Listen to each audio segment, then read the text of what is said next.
Secretary Rubio, it is a deep sense of honor and privilege to have you here with us today to provide testimony on the President's fiscal year 2026 budget request for the Department of State and related programs. Now, before I get started, I want to recognize the subcommittee's new members. We've got a tremendous group of members. Each member has something very unique to contribute, and I'm so grateful to have them on the panel. I want to welcome our new subcommittee ranking member, my dear friend, Lois Frankel. Lois, the secretary, actually, Lois and I go back many, many years. We served together in the Florida legislature, and while the ranking member and I don't agree on everything, I cannot think of a better partner in leading the subcommittee. I would also like to welcome the new members of the subcommittee from the majority. Julia's not here, but we have Julia Letlow, who is a returning member of the subcommittee. John Molinar, who's the chairman of the Select Committee on the Chinese Communist Party. Mark Alford, who brings important experience from the Armed Services Committee, among other things. And from the minority, we have, again, a personal friend of mine, Mike Quigley, who has joined the subcommittee. Now, I'd also like to take a moment to recognize our subcommittee vice chairman.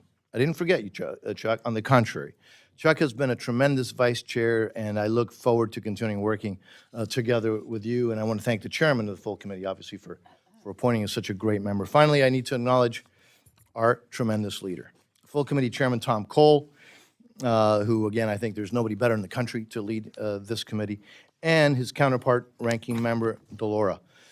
Chairman Cole did an important thing.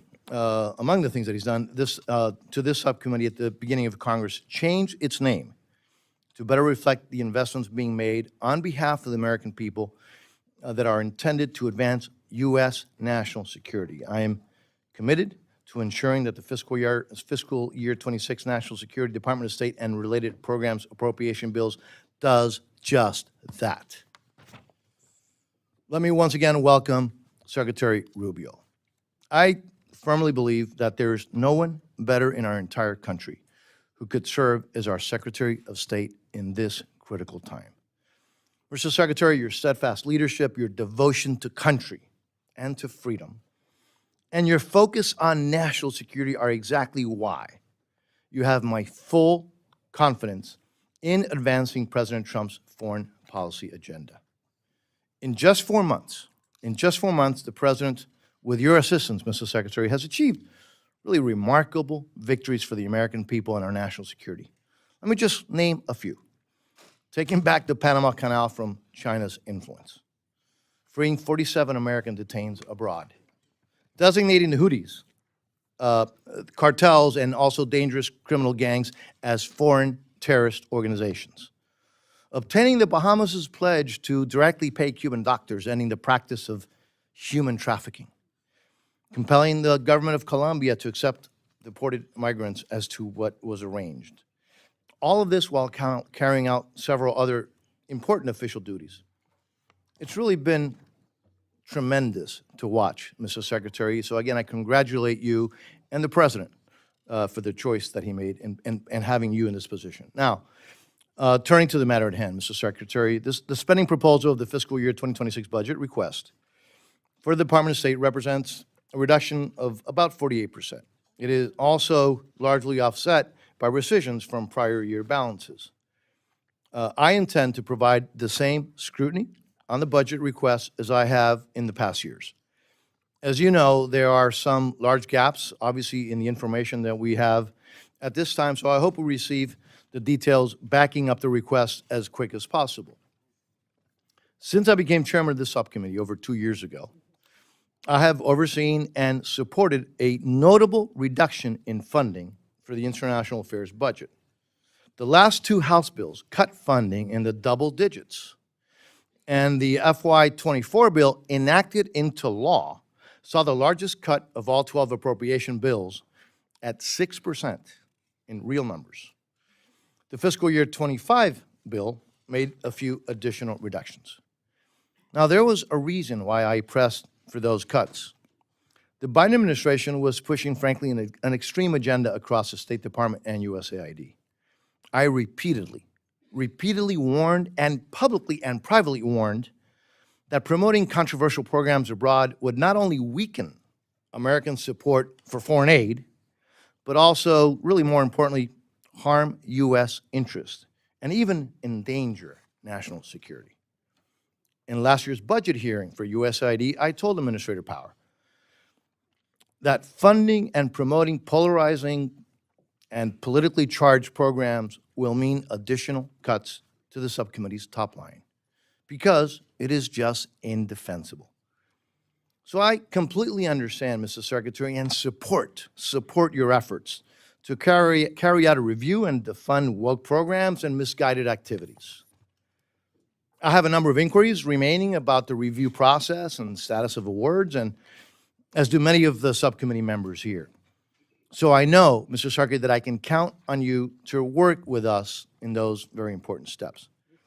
Now it's time to work together on the fiscal year 26 budget to determine the appropriate funding levels going forward for the people and programs needed to advance our national security. And if we can't show that we're doing that, we shouldn't be funding it.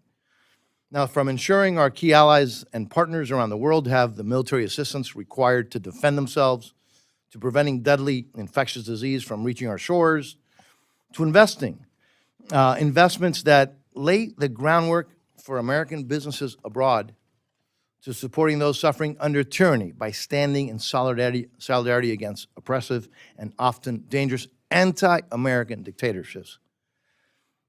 That is American leadership, something President Trump has shown and that has been sorely lacking, I would add, in the last 4 years.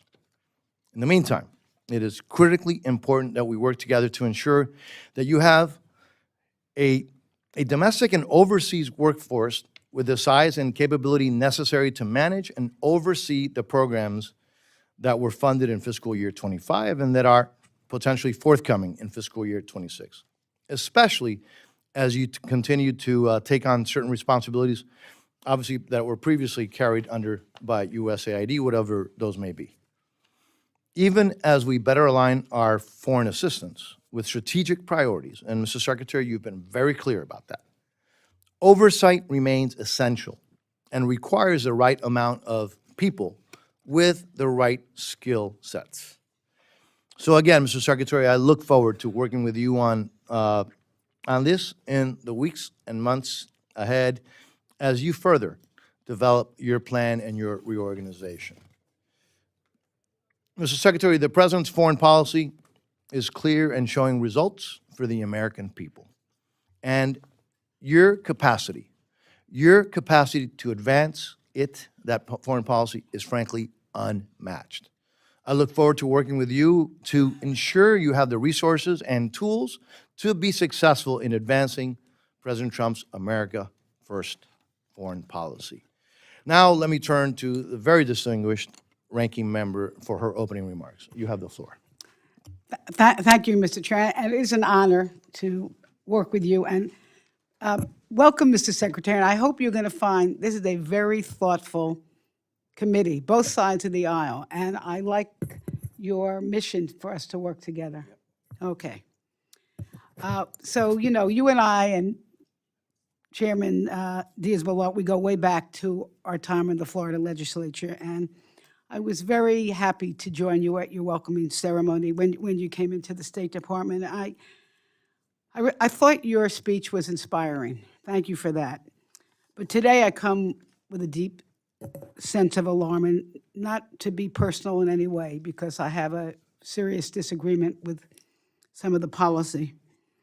With so many conflicts around the world, we're at a crisis point in Americans' foreign policy and humanitarian leadership. The progress of this country under both Republican and Democratic administrations has built over decades, is now being dismantled recklessly, needlessly, and dangerously. And I say, why should Americans care? And the answer is simple.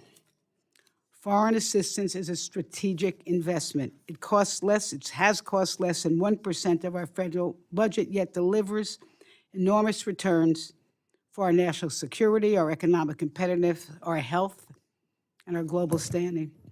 I don't know if you know this, but but my son, Ben, was both an officer in the United States Marine, an artillery officer. He served all over the country, including Afghanistan and Iraq. And then he went back and served in USAID, also around the world. And he agrees with many military experts who will tell you that investing in soft power means less spending on weapons of war and less brave soldiers coming home in body bags. USAID, our nation's premier development agency, has been central to this strategy. It has helped prevent violent extremism through education, stopped deadly pandemics before they reached our shores, and delivered American-grown food to the world's most desperate corners. And yet, under this administration, we are witnessing Elon Musk's chainsaw taken to the entire system, while taking away food security, healthcare, and economic opportunities away from the poorest people in the world. Republicans are sadly focused on giving tax cuts to billionaires. My. I know my committee often hears me say that. My. The richest man in the world, not you, Mr. Musk, killing the poorest children in the world. President Trump's January 12th executive order launched what was called a review of foreign assistance, and it's hard to believe that a responsible review was done in such a short time. It became a chaotic freeze and termination of over 80% of foreign aid programs, more than 5,200 across 100 countries, without consultation with Congress, without public criteria, and without a plan, just canceled. Let's talk what this actually meant on the ground. Just some examples. Millions of people in the world left starving, including in Nepal. A critical nutrition program serving over 1 million women and children were canceled overnight, leaving no transition, no staff, no delivery mechanism. And the government has now stopped purchasing therapeutic food because there's no one to distribute it. Education for 40 million children around the world was halted, including education and work opportunities in Central America aimed at preventing violence in communities and making people less likely to migrate, undermining United States immigration goals. And in April, we heard from a PEPFAR implementer who told this committee that HIV testing programs were cut, even while prevention services were still technically funded. It was impossible for pregnant women to know they even needed care. And that itself is projected to add 26 million new infections in just a few years. And although these programs were lawfully appropriated and competitively awarded and underway, yet Congress was not consulted. And this is also, which was just so sad, thousands of hardworking Americans and foreign partners who were sent on a mission by us had their lives turned upside down in minutes. Implementing partners were left in the dark. Embassies had no answers. The so-called life-saving waivers were announced with fanfare, but with no process. So instead of building allies, we're leaving vacuums. And what happens when the rest of the world is hungry, illiterate, agitated, and afraid for their future? They turn to whoever is offering help, whether that is China or an armed terrorist group. China is conducting development projects all over the world, and in Cambodia, just 1 week after we canceled maternal and child health programs, Chinese officials announced nearly identical efforts. And let's not forget what happens when disenfranchised men turn to ISIS or Al-Qaeda. And here at home, the fallout continues. Florida farmers, actually all our farmers around the country, have lost international food contracts. U.S. university research labs have gone dark. Nonprofits in our communities have had to lay off workers. Data shared just recently reported that in European business bookings in April, it's down 26% because of the message that we are sending to other countries.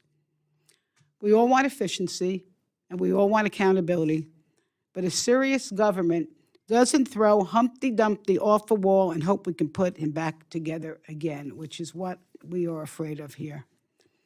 The haphazard and chaotic way it just makes waste, fraud, and abuse more likely, and it's actually reported in our USAID and State Inspector Generals in a report. And Mr. Chairman, I ask consent to enter into the record 2 recent reports by the State Department and USAID Office of Inspector Generals highlighting the complexity and changes needed to successfully integrate humanitarian, global health, and development assistance into the State Department. So done without objection. Thank you. Mr. Secretary, you mentioned in your, we have a typewritten statement that you made, and there is a mention of what looks like a $20 billion rescission. I'm not sure whether that's a take back from the 25 budget or the 26, but I could tell you this, to me, it's a no-go. And I do have an ask, and it's very respectful, and I want to say this again. The people on this committee, we got on this committee because we believe in the value of foreign assistance. And I think every one of us wants to work with you. And this is a thoughtful group of people. So I am just respectfully suggesting this, that you hold off on these staff and program reductions immediately and develop with us a plan to go forward, because I think if we work together, we can make our country safer, stronger, and more prosperous. Thank you, and I yield back. Thank you to the ranking member. It's a privilege now to yield to the chairman of the Full Appropriations Committee, Mr. Tom Cole, for his opening statements. Mr. Chairman. Actually, Mr. Chairman, the privilege is to be the first person who's not a member of the bipartisan Florida Mafia to actually be able to speak at this meeting. And I want to commend my colleagues for their rise in position. My friend, the chairman, is my classmate as well as my partner on this committee and my co-chairman. And it's a great honor to be with him. And Ms. Frankel is a wonderful member. We've served a lot of years together on Labor H. This really is, Mr. Secretary, one of our very, very best committees, and it's always a pleasure to be with the ranking member of the full committee. Again, my partner for many years on Labor H as well, and now at the pinnacle level of the committee. Mr. Secretary, it's a great honor to have you here today. As you know, this is the newly renamed Subcommittee on National Security, Department of State, and related programs. More than mere terminology, the change reflects a renewed commitment to strategic engagement and diplomacy to build a stronger and more secure future. We're leading with sharpened purpose to ensure Americans are safer at home and abroad. The work of the State Department is core to this mission and the cause of freedom. And every action and investment we make should protect and promote U.S. security, prosperity, and values. Secretary Rubio, we know your commitment to that duty, and it's an honor to have you here with us this afternoon.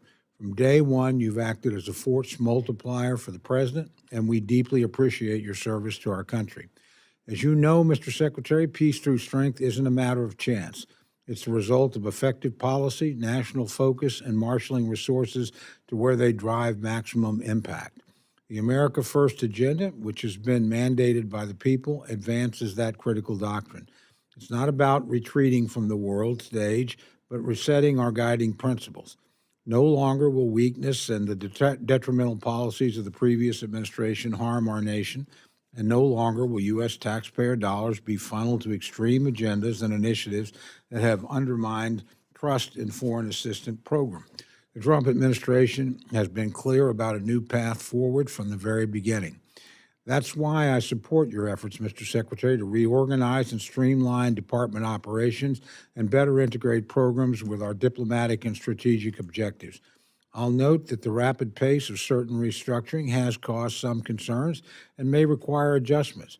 Reforms must ensure meritorious programs are not lost, while also improving the benefits that they deliver.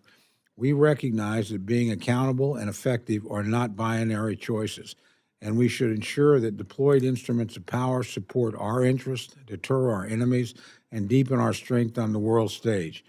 As we look to the summary of your fiscal year 2026 request, these efficiencies and mandates are reflected. This committee commends this start and is eager for a complete budget to ensure you have the resources needed to carry out core diplomatic functions, effectively counter China and other adversaries, strengthen our alliances and critical partnerships, such as our ironclad commitment to Israel, grow economic competitiveness, and keep America the beacon of the free world. Moving forward, we're committed to working with you and the authorizing committees to ensure that the department has the capabilities, flexibility, and people it needs to represent the full range of our interests abroad in the service of American national security. Finally, again, let me reiterate what I said at the beginning. We are exceptionally proud of your appointment. I think the president chose wisely and well when he put you in this position, and I'm extraordinarily impressed with the speed and the energy that you've acted on since your day of confirmation. So we want to be your partners and your friends, and as you push forward on a new agenda that frankly needed to happen and that we're fully supportive of. So with that, Mr. Chairman, I yield back. Thank you, Mr. Chairman. I will now yield, and it's a pleasure, to the ranking member of the Full Appropriations Committee, Ms. DeLauro, for her opening statement. You have the floor. Thank you so much, Mr. Chairman and Ranking Member Frankel. An honor to be here with the chair of the Appropriations Committee, my dear friend. I want to say thank you for holding what is an extremely important hearing on the Trump administration's budget request for the Department of State. Secretary Rubio, good afternoon. I welcome you to the House Appropriations Committee for your first budget hearing. Thank you for appearing with us here today. As you know, bipartisanship also allows us to govern in the interest of the nation. However, I cannot thank you for your proposal to slash funding for the Department of State by $51.6 billion, an 84% cut to our ability to conduct diplomacy and save lives around the world. But before we talk about your request to suffocate your own department next year, I want to talk about what is happening right now. Mr. Secretary, this administration is dismantling programs that save lives, protect our national security, for the sake of a tax cut for billionaires. It is recklessly and unlawfully freezing and stealing congressionally appropriated funds from agencies, programs, and services across the government. Congress holds the power of the purse. It's right there in the Constitution, Article 1, Section 9, Clause 7. And while this administration has engaged in the unrestrained destruction of institutions across our government, nothing compares to the human consequences of what is happening under your watch. I might add that we are, for 2025, we are, in the continuing resolution, we are following the 2024 budget. And there are directives in that budget, and if we are to follow the letter of the law, which is you pass it in the House, you pass it in the Senate, the president signs the legislation, and you have a law. And that law says that for 2025, we are going to move in the direction of the 2024 budget. That is not happening, and we need to question that. There is, as I pointed out, unrestrained destruction of institutions across our government. You follow the orders of unelected billionaire Elon Musk and oversaw the evisceration of USAID and a freeze on programs actively saving the lives of vulnerable people around the planet. Food for People, on the verge of famine, already on ships, was halted. Administration of life-saving treatments for horrific diseases was stopped. Your actions have cost human lives already and will cost many more in the near and long-term future. It is despicable, it is shameful, and it is a stain on our nation that may never be fully erased. The funding freeze was made under the guise of eliminating waste, fraud, and abuse. But the American small farmers, who feed millions around the world, are not waste, and human lives they support are not either. I'm all for finding and eliminating waste, fraud, and abuse, something Inspectors General Richardson and Martin at State and USAID respectively were tasked with doing before they were illegally purged in the dead of night. The administration has not brought one allegation of fraud or misuse to this committee either. And Mr. Secretary, I know that I do not need to lecture you on what soft power is and how it works. You used to be well aware of how having the world on our side through diplomacy, cultural influence, and through humanitarian role keeps Americans safe and our economy strong and growing. But your familiarity with the irreplaceable role of the institutions you oversee makes it even more baffling as to why this administration has seemingly done everything in its power to estrange us from our allies, sow distrust of America around the world. Insulting and abandoning our allies does not put America first. Cozying up to dictators and accepting lavish gifts from petrostates does not put America first. Taking food from the mouths of the most vulnerable people in the world, millions of whom are children, does not put America first. When we are helping impoverished communities and nations treat diseases, when we are feeding starving children in conflict zones, and when we help ensure villages have drinkable water, we are using and gaining soft power. We do these things because they are the right thing to do. We also do these things because they are in our own interest. They build influence, our global standard, and strengthen our national security. When we retreat from the global stage, China and Russia fill in the gaps, and the world becomes a more dangerous place for Americans. Whose name is on the sack of flour, the door of the clinic, on the school book? The United States of America, period. It must remain that way. Both parties and you understood that in the past. While we only have a few lines of political rhetoric masquerading as a budget to work with, this is what we do know about you, what you are proposing for the Department of State next year. You create a slush fund for the president while abandoning our allies and partners around the world with an 84% cut to diplomats and development experts. You cut educational and cultural exchanges by 93%. You cut support for people in the poorest countries in the world, depriving millions clean water and sanitation, putting them at risk of death from cholera and diarrhea, and depriving them of food and shelter.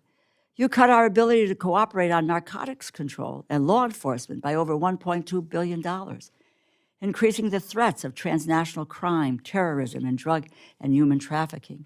This does not make America stronger, safer, or more prosperous.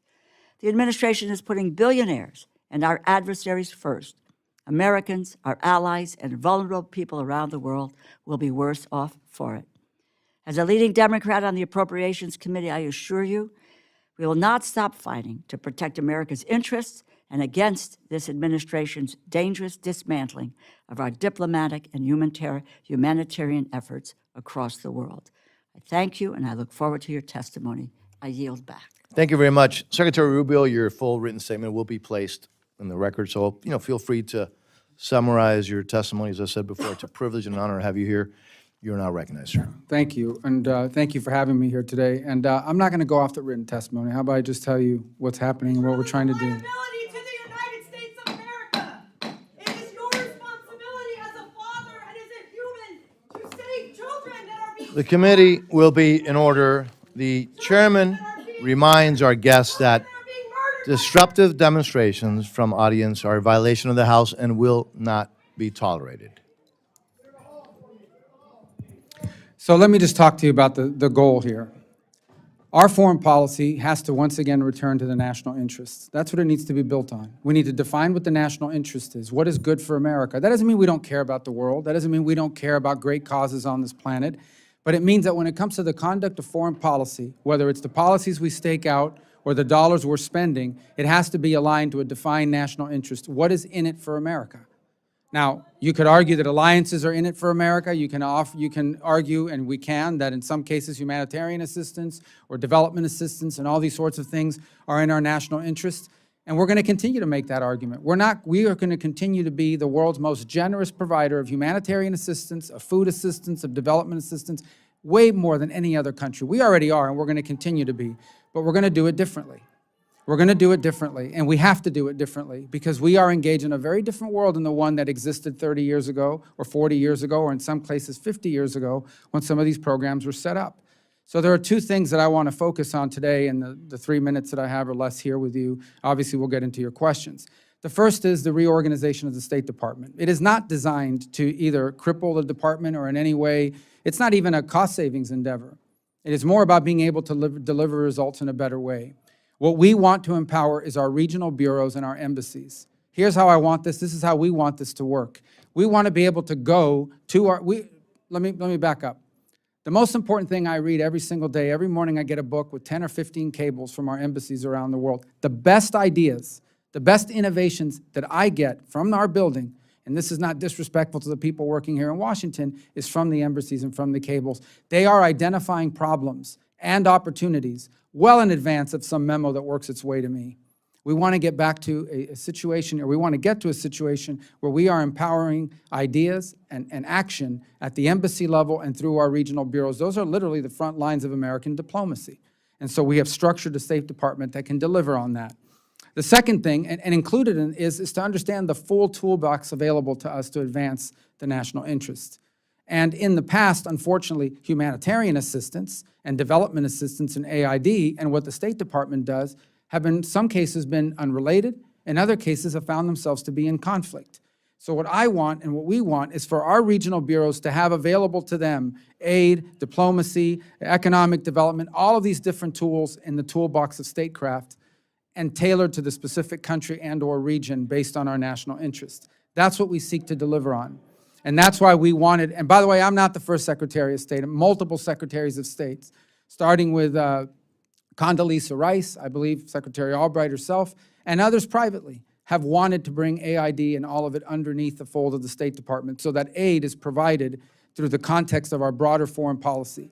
And I want to be frank with you about this as well. There are a lot of great causes in the world, but we don't have unlimited resources. We never have and we never will. And even though we spend more than anybody else, these resources have to be tailored as part of a broader strategy. And frankly, they have to have some return on the United States as well. There are countries in this world where we've invested a lot of money, I mean a lot of money, in humanitarian assistance, even in development assistance. And so you go and you hear about these countries, we feed people, we take care of their medical systems, we even help them build their security services, but all the minerals contracts are with China, all of the other benefits are with China. There's got to be some situation here where we say, hold on a second, there has to be some relationship between the amount of help we give and what the United States is getting out of it. That includes their votes in international organizations. There are countries we have poured billions of dollars into over the year who consistently vote against our interests in international relations. You know who doesn't do that? You know who doesn't tolerate that? China doesn't tolerate that. They don't tolerate that. All of their help is leveraged. By the way, all of their help is primarily loans. So they lend you money that you pay them back so you can hire Chinese companies to do work in their country with Chinese workers. That's what they call aid. And that's what they still call aid. So the purpose here is to structure a State Department and ultimately that can deliver on the national interest of the United States, driven at our regional bureaus. We are not withdrawing from the world. We are not withdrawing from foreign aid, but we're going to engage in the world and we're going to conduct foreign aid and foreign assistance in a way that furthers the national interest. Not only do I look forward to working with you, I have to work with you because you are the appropriators and you are the ones that write the budgets and you are the appropriations bills. And by the way, we're welcome to taking input through this process. We need that input because our intention here is to leave something behind that is good, not something that is counterproductive or in some ways does something unintended that's negative. Thank you. Thank you, Mr. Secretary. Members, I will call on members based on seniority of those present when the hearing was called to order, obviously going between side to side. Each member will have 5 minutes for questions and the responses, and I anticipate that we'll have enough potentially time for maybe 2 rounds. We do have a hard stop at 4 o'clock. I will start, Mr. Secretary. You know more than most the plight of the oppressed and the fragility of freedom. And I think democracy programs, when potentially done right, without an extreme policy agenda, woke agenda, agenda du jour, can be a valuable national security tool to advance our safety, our security, and frankly, our values abroad. And so now, while the skinny budget, and we understand why, doesn't address democracy programs, but a lot of these awards were terminated during the assistance review. Now, I will tell you, Mr. Secretary, I had sadly a front row seat to the Biden administration's effort to co-opt important bipartisan programs to advance their woke agenda while damaging our national security. And by the way, democracy programs were a big part of that. So I get it. But, you know, we need to get back into basics and get back into the game in the right way. So what can you tell me about your plans and then the president's plans and policies to support freedom around the globe, and what are your plans as far as potentially for, you know, democracy? Is that a priority, democracy programs? So give me your read on that. Well, a couple things. First of all, I think in the context of our broader foreign policy, we need to recognize that there are countries, for example, whose governance systems are not the ones we would want for our own country, but nonetheless, we need to have a relationship with them because it's in our geopolitical interests. Two countries I recently visited, Saudi Arabia and Qatar. Saudi Arabia is not a democratic society, but yet they're an important strategic partner for us in the Middle East for a variety of reasons. On the other hand, you see where there are opportunities, and you would hope to be able to support a vibrant democracy development in places in our hemisphere, as an example. And I think what that draws to bear is that what democracy promotion or programs like this mean will vary from region to region and country to country. I think we all wish we lived in a Pollyanna world where everything was equal across the board, but the fact of the matter is that foreign policy has never looked like that. We have always had to treat different countries in different ways, sometimes because our geopolitical interests require it. That said, I think it's also important in these programs, just because a program, and I'm not criticizing any program in particular, but just because a program has a nice and impressive title, democracy promotion, well, I think we would all be supportive of democracy promotion. But at some point, these programs have to prove that they are actually promoting democracy, that they are actually delivering on an outcome. And so, again, I'm not speaking about any program in particular, but when you've been promoting democracy in some society for 20 years and have made no advances, you have to ask yourself, at least at a minimum, you have to ask yourself, are we spending the money on the right thing? Is it with the right people and in the right way? And so I do think that these things are worthy of review, but ultimately, if we see opportunities that fit our national interest, to promote democracy, to promote pluralism in a society, we're going to, I keep going back to this because it's very recent, but you know, you would hope one day, for example, that we would be able to promote, if possible, and whatever efforts we can do, a society in Syria, which right now is under a transitional authority run by some people that I know have some difficult pasts, but nonetheless have expressed a desire at a national project, meaning they want to build a country. They're not interested in fighting a war with Israel. They're not interested in exporting revolution or becoming a playground for jihadists. And in order to have a real functioning society in Syria, you're going to have a government that's inclusive of Alawis and Druze and Sunni, some elements of Shia and Kurds and Christians. And if we can help somehow in bringing that together, we'd be open to doing it, but it's got to be a program that actually has a chance to succeed, not just some NGO with a nice title and they pitch us a contract. Thank you, Mr. Secretary. Very little time, and I'm going to keep myself to the clock as well, Mr. Secretary. I may cut you off at the end of your answer if you, so very briefly. Look, one of the flaws, I think, during President Obama's Iran JCPOA was that it did not cover Iran's ballistic missiles, their support for for terrorists and proxies. Can you give us an idea? And again, I don't have a lot of time, and I'm going to cut you off, so just know that. A little bit about those talks with Iran. Well, again, I can't say as much because, you know, when you're in the middle of a negotiation, you don't want to imperil it. Suffice it to say that the president and his entire team has been very clear. Iran cannot have an enrichment capability because that ultimately makes them a threshold of nuclear power. And there are sanctions related to terrorism, sanctions related to their ballistic missiles program and the like. Those sanctions, if they're not part of the deal, they'll remain in place if those things are not addressed. But the enrichment piece is the key piece. And we continue to say that Iran cannot have an enrichment capability. Thank you. And members, you see that the chairman stuck to the clock. I am going to demand that everybody else does the same thing to the distinguished ranking member. You are recognized. Thank you. And I agree with Mr. Chairman in terms of Iran, no enrichment, but no funding proxies. We've got to stop their terrorist activities. Mr. Secretary, we all like efficiency, and every president has a right to review programs. But with all due respect, it just seems to me what's been happening is backwards. Congress, we created USAID as an independent agency. Then without Congress, the administration has unilaterally dismantled USAID. Now you're bringing some functions, you say, over to the State Department. So I want to ask you about what's going on with all these people who are working, first of all, who are working for the USAID. There's thousands of them all over the world, I understand. Some have been brought back, some haven't, and they have been what's called, I guess, some are waiting until June or July, and they will be permanently fired. Maybe you can give me those statistics. Under Title V authorities, if an agency function is transferred to another agency, you must hire the employees from the old agency first. Is that something that you're going to do? Well, first of all, you're right about employees are in staggered return status. Some of them, frankly, are because their kids are finishing school or some medical need or a pregnancy. And so we wanted to be accommodating. We've actually allowed some to come back as late as September, October, depending. As far as the function is concerned, well, the function will be the same, in essence, humanitarian assistance, food aid, but it'll be conducted out of the State Department and with new contracts. And we are in the process today of hopefully by July 1st having personnel in place to assume these responsibilities, and some of them will be former USAID employees. In fact, we're involved in the interview process now. I can't give you a percentage of how many will be. There's some others that maybe have not done, we're not working at USAID that are interested in applying. And there are some individuals within the State Department that perhaps have done development work in the past that would seek to transfer to that as foreign service officers or career civil servants that could fill that role. But I can tell you for certainty that we have had large number of former USAID or soon-to-be former USAID employees applying for employment in the State Department in these different bureaus that we're setting up.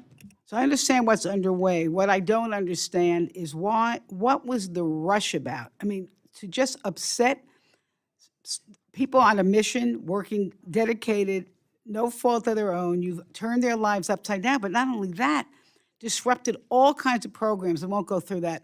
Why was such a rush to do that without coming to Congress and working with us as partners? Because I'll tell you, it's maddening. You want us to give you money for another budget. And you want us to rubber stamp these actions. Well, I would say that these are reforms that people have talked about for a long time. As I said, multiple secretaries of state have wanted to bring the function of foreign aid, humanitarian assistance, the like, under all of it under the umbrella of the State Department, and it never happened. And so I think in this case, quite frankly, there's just a real impatience to get to reform and to restructure. When you move at that pace, obviously, there's going to be some disruptions, as there have been. I've talked to several of you during this period of time about some of this in the process, and it was a lot of hard work, but we feel like we've turned the corner and are now heading in a direction of building something that will be able to deliver on the national interests. Well, let me just say, in this case, not having patience is not a virtue, and I really hope that you're going to halt some of these actions till we can actually work with you.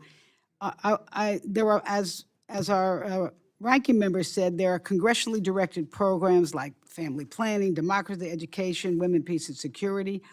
Are these things that you are planning to continue in the State Department? Yeah, nothing that is statutory is changed in the organizational changes. We do not touch any statutory functions. Obviously, if Congress passes an authorization, or its own reorganization, and we would hope it would look a lot like ours, if we could work with you on it, then that would be ideal because it would make some of these changes permanent. The thing is, we don't know what your plan is. It doesn't sound like you know what your plan is yet. So how do you know what your staffing needs are? I mean, you're firing all these people before we even know what the plan is. Well, that's in USAID. There's been no real, we've about 180 employees is the only numbers that have been released from the State Department because we got rid of an entire bureau, the Global Engagement Center, and one other. So that's different from USAID. I think that's what you're referring to in terms of the large numbers. As far as our plan, well, here's what we did. We sort of sent a proposed organizational structure. And we're now receiving comments as a result of that proposal, including from members of this committee and your staff and people inside of our building. And then we hope to bring you a congressional notification on reorganization on the basis of that comment period. I'm getting hammered, but Mr. Chair, I just have one very important question left, very quick, which is this, because we want to work together. But I want to ask you whether you will commit yourself to using the funds that we put in to the congressional directives of this and the next budget. Well, that's a decision OMB will have to bring before you in terms of what they seek to do with the remaining funds that are at this point unspent. All right, we're going to move on, and again, thank the ranking member. Chairman Cole. Thank you, and just before I ask my question, to that point, it would be helpful, and I know you're trying to do this, if you could urge OMB to get us a full budget. And we are months behind when one should happen. I give any new administration a lot of latitude. Nobody can possibly meet the congressional deadlines on this. But we're at the time now, if we're going to give you the budget you need in a timely fashion, we need the kind of information that you and the ranking member of the subcommittee were talking about, and we need a detailed proposal more than we've gotten. So I would just ask you to lend your voice, help us help you. Now my question. Obviously you walked into office or came into office at a time of unprecedented international upheaval, war in places we did not expect to see, war. Europe in particular have not seen it on a scale like this since 1945. It's been a tragedy, obviously, the loss of life, and I commend you and the president for talking about that in those kinds of terms. This is a contest that does need to end. On the other hand, I look at it and I see an unmitigated disaster for Russia to this point. I mean, they pushed Sweden and Finland into NATO. They suffered 900,000 casualties or so. They are busy rearming Europe, quite frankly, and the president was right on that in his first term, warning the Europeans about the danger of this kind of threat.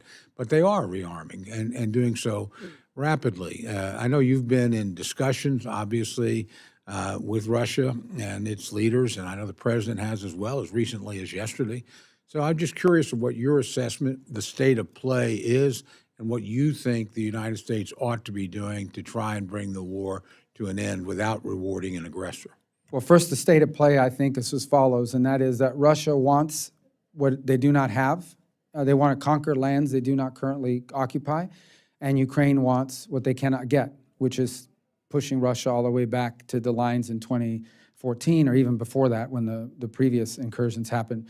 And so what we have here basically is in many ways a protracted stalemated conflict in which people are dying every day. And in fact, that's why you're seeing these long-range strikes. Since they can only make small advances in one direction or another on the front lines, they launch UAVs and they launch drones and they launch rockets into populated areas far from the battlefield and inflict tremendous harm, as we see every single night.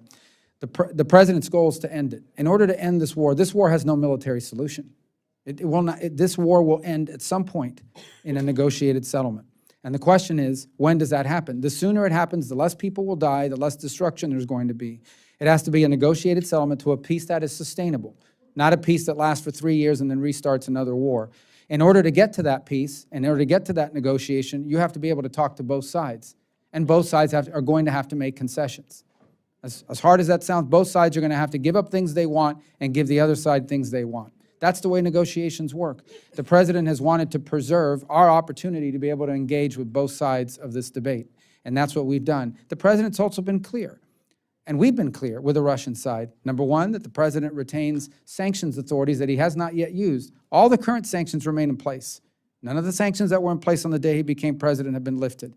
But there are additional sanctions, and he's alluded to those. And the others, which I and others have directly reminded the Russians of, is there's a congressional effort to impose sanctions, which at some point in time, Congress will lose its patience with the pace of advances on a peace deal and may very well impose sanctions that in some ways are even more crippling than what the president could do on his own. But we hope we can have a peace deal. Again, it's difficult. The Russians are supposed to produce a document or a memorandum of peace, as they've called it, in the next few days that will outline what they will require for a ceasefire that could then lead to a broader negotiation and then a final settlement. And I think we'll learn a lot from what that memorandum of peace contains. If it's reasonable, then I think we've made progress. If it's not, then I think we're not any closer here, and the president will have options available to him. Let's hope it's the former, not the latter. Thank you very much. That's very helpful. I don't have a lot of time, but I want to ask one quick question, take what little time you have to respond. Look, I was ranking member, and the full committee were actually in the Middle East in October, Egypt, Jordan, Saudi Arabia, Israel. I'm enormously impressed with what the president accomplished in this recent visit. Could you talk to us briefly about the opportunities that you see coming out of that visit? Well, there are a number. The first is to attract foreign investment into the United States and for a bunch of different industries here, and I think that's always important. I think the second, obviously, is the ability to find strategic joint partnerships in different ventures, like, for example, AI and in particular, semiconductors. The production of semiconductors is heavily energy dependent, And so to find nations that have surplus availability of energy that they can dedicate to the production of semiconductors and increase the global supply chain of semiconductors so we're not overly reliant on one chip plant in Taiwan is critical to our national security, but frankly to global stability. And I think the third, and really was meaningful, was the speech the president gave in Saudi Arabia at the forum. It was, I think, a pretty important speech if you go to it, where he said a number of things. He doesn't believe in permanent enemies. He's a builder, not a destroyer. He wants to see peace. He actually outlined these two paths that exist, the path of destruction and war, and then the path of prosperity as witnessed in these three countries that he visited. And that's what we are hoping to advance, and I think we helped advance in an important part of the world. Thank you very much, Mr. Secretary. Yield back, Mr. Chairman. Well, thank you, and I want to thank the ranking member because since she went a little bit over, it made it possible for me not to cut off the full committee chairman, which is always a good thing to not have to do. Now we'll go to the full ranking member.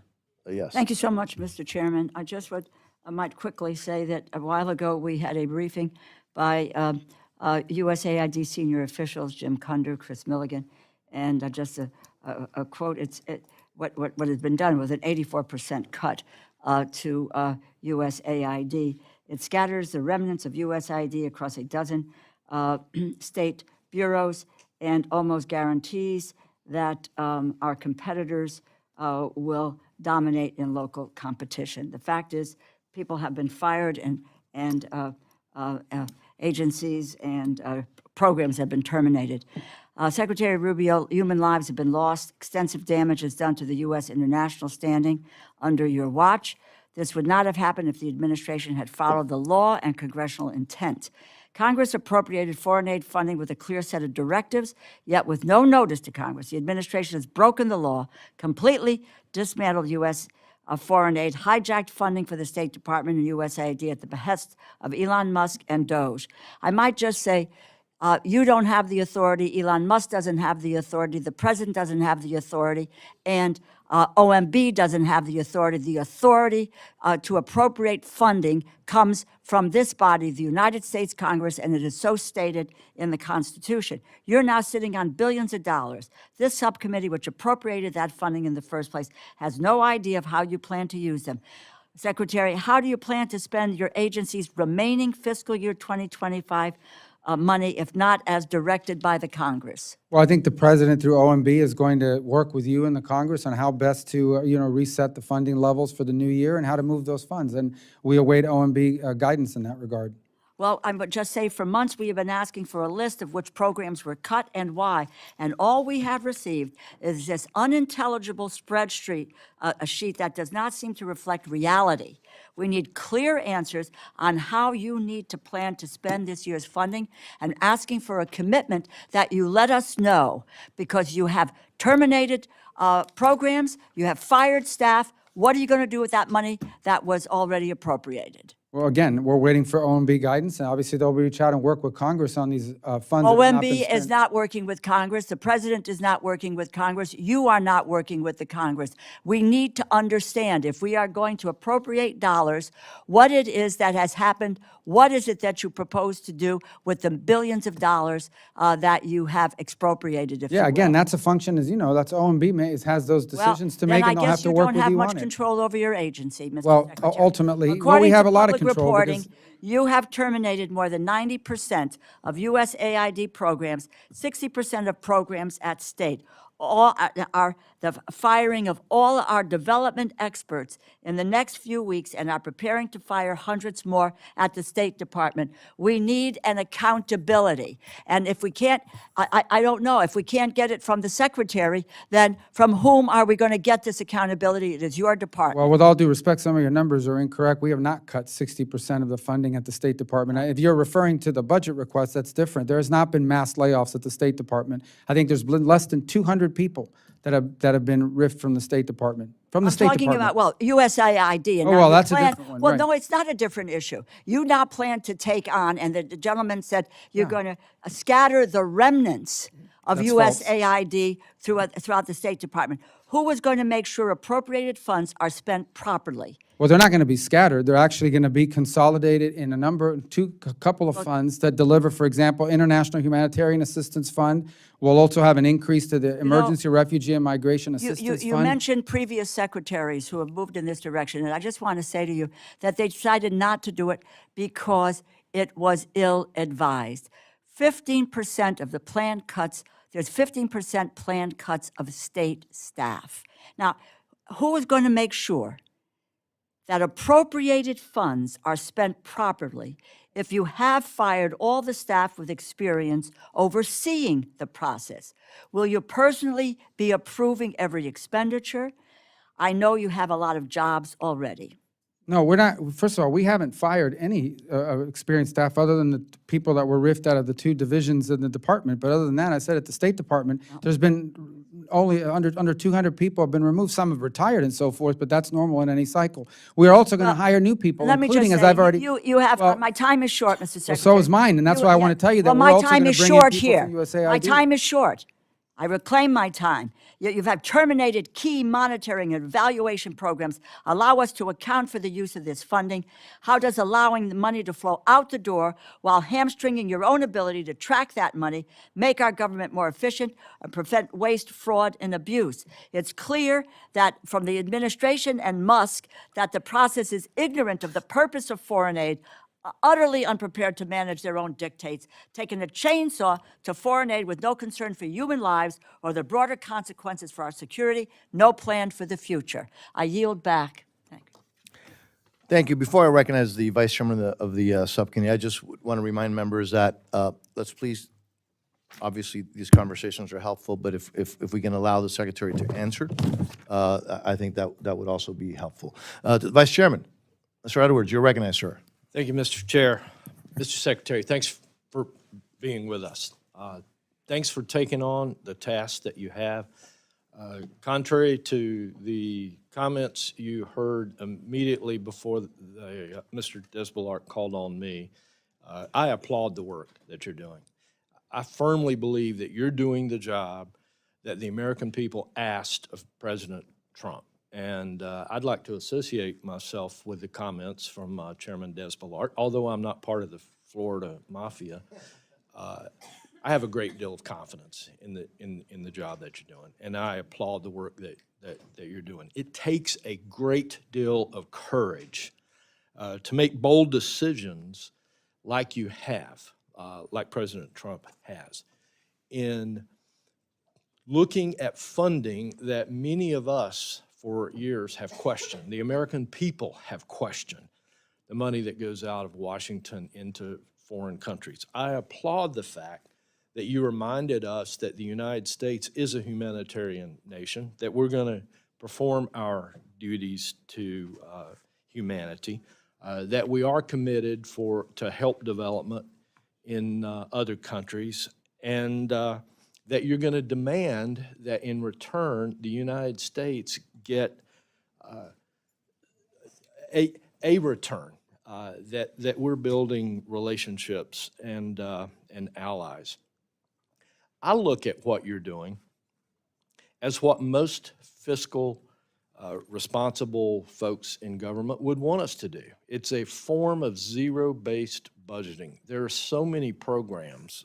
I've gone through the list of programs. There's so many none of us on this panel can read or understand. I believe that it was the right decision to hit the pause button and wring out some of the things that most of us on this panel would agree that don't need to be there, and then begin to rebuild. I think it's the right thing to do, even though it takes quite a bit of courage. And I also thank you for your openness to restart those programs. The thing that is not being talked about up here is the State Department, as you're learning of the programs, as you're hearing from the embassies, are restarting programs every single day because you recognize our role in the world. I'm going to ask one simple question, but I need to use another moment just to reiterate my observation in Ukraine. I had an opportunity a year or so ago to spend several days in Ukraine. There's no question that Putin is the aggressor. He has committed atrocities beyond the comprehension of most average Americans. I realize the difficulty that it is when you've got two very egotistical leaders, world leaders, that we do, and I thought you eloquently pointed out the difficulty in getting those folks together to stop the killing. I would urge you and the President to continue applying the sanctions that we have available to us.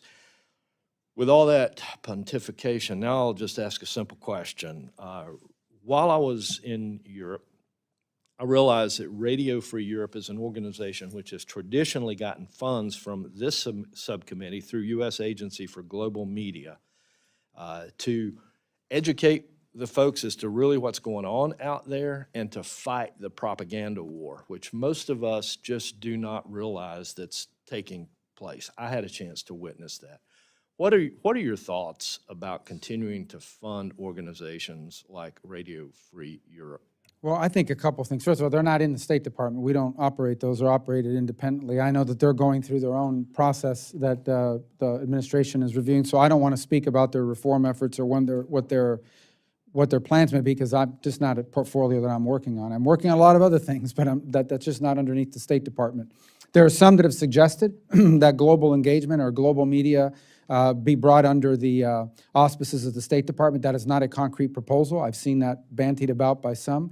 If that's a decision that's made, then we'll look forward to creating programs that are effective at delivering news and, most importantly, access to unfettered and free information, given changes in the way people consume information in the world today. But that's not something I'm involved in right now, because that's outside the umbrella of the State Department. It is under the umbrella of your committee, however. Thank you. Thank you to the Vice Chairman. Privileged to recognize Ms. Meng now. Thank you, Mr. Chairman and Ranking Member. Thank you, Mr. Secretary, for being here today. First, I wanted to continue to urge you and the President to do everything in your power to bring home the 58 hostages who Hamas still holds in captivity. That includes 4 American citizens, Itai Chen, Gadi Hagai, Judith Weinstein Hagai, and Omer Nutra. And I want to urge you to continue efforts to please get humanitarian aid into Gaza and make sure it's getting to Palestinian civilians and not Hamas. Mr. Secretary, I too am extremely concerned that your actions will prevent the State Department from fulfilling requirements under federal law to comply with congressional directives and fund programs that Congress agrees, bipartisan agreement, are a priority. One example is basic education, authorized by the Reinforcing Education Accountability and Development, or READ Act. This is a bill that you personally introduced in 2017, and I was proud to co-lead its reauthorization last year in the House. However, during your review of foreign aid, you personally canceled all international basic education programs. As a result, an estimated 44 million learners will lose access to education, vocational, and workforce development programs supported by the U.S. government. These are programs that make us safer, stronger, and more prosperous by building stability and helping kids stay in school.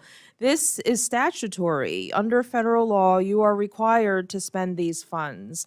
What is your plan to fulfill the congressional directives of the READ Act and ensure millions of children around the world can stay in school? Well, number one, we are always looked at, I would characterize that as development assistance, because that's what it is. You're trying to build the development capabilities of a country. And I think those would have to be driven, we would be open to doing programs that work, but they would have to be driven because an embassy or a regional bureau thinks these kinds of programs will work in this particular setting, as opposed to this global view on it. But just because something's called something nice doesn't necessarily mean that's what it's delivering on. There are many of these programs where, frankly, if you talk to the partner nation, they would say, I'll give you an example. I was recently in one of the Caribbean nations, and they're very grateful for help with schools, but their number one need is security. They have to build up their police departments and their security assistance. So they would tell you, before we can focus on our educational systems, we want to build capacity in our law enforcement so we can provide security so that then our society can flourish, and that could be possible. That doesn't mean education is not important.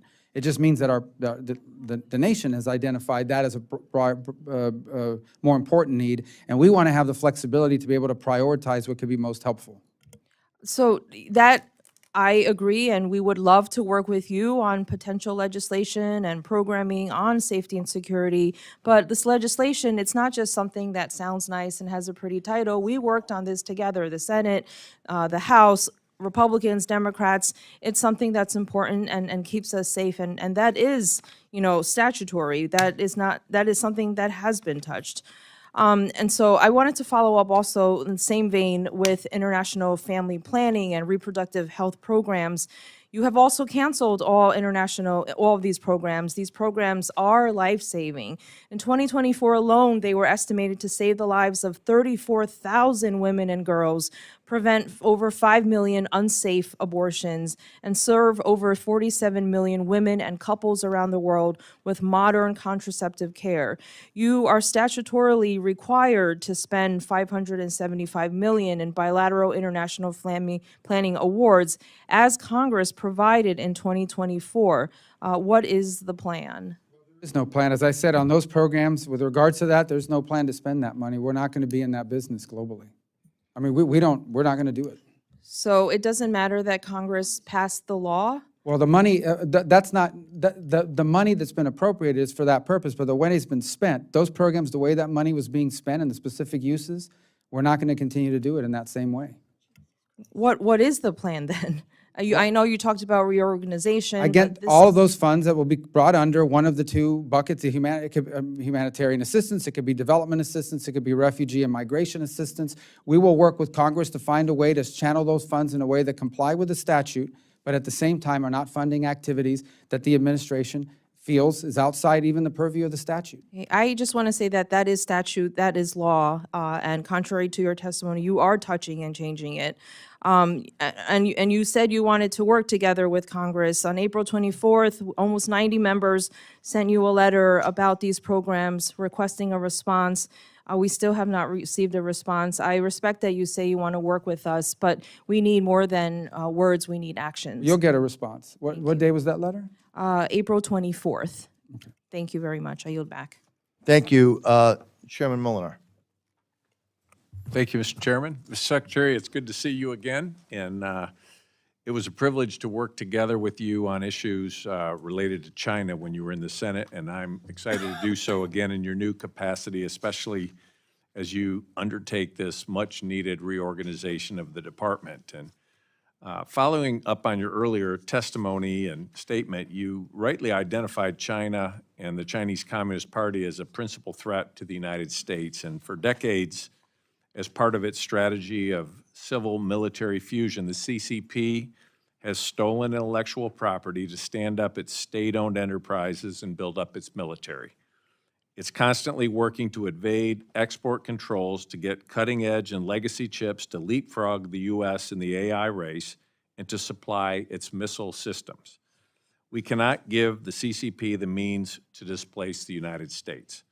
Recently, the Department of Commerce rescinded the overly complex AI diffusion rule, which it intended to cement our lead in AI technology by limiting U.S. chip sales, particularly to countries that may allow Chinese entities access.